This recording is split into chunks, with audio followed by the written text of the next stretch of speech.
Excel has ever scared or confused you, don't click away. By the end of this video, Excel will finally make sense, like make it make sense. In this video, I will explain what Excel is, what people use it for, and what you see when you open it. No formulas, no stress. What is Excel? Excel is a computer tool that helps you organize information. See, that's all. Now, what is Excel used for?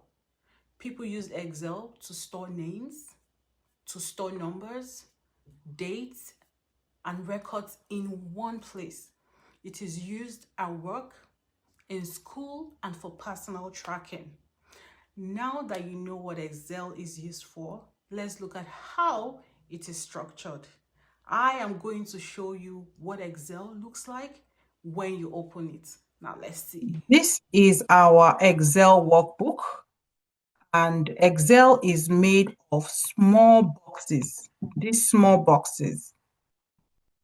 And these small boxes are called cells.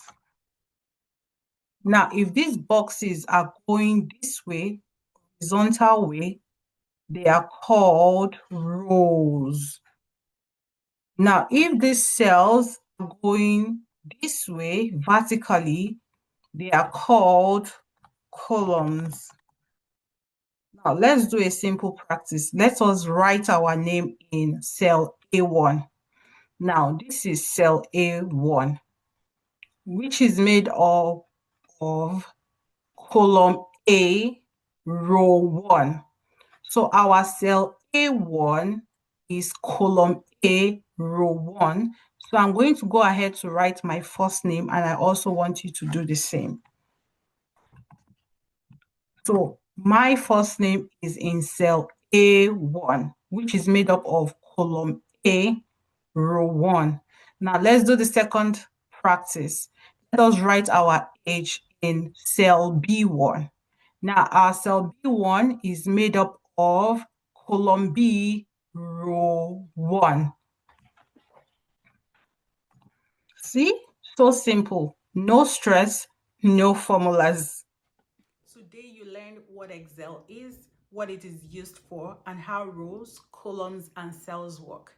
In my next video, I will explain the Excel interface, and you definitely don't want to miss it.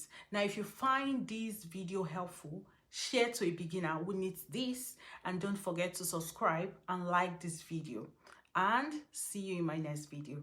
Bye.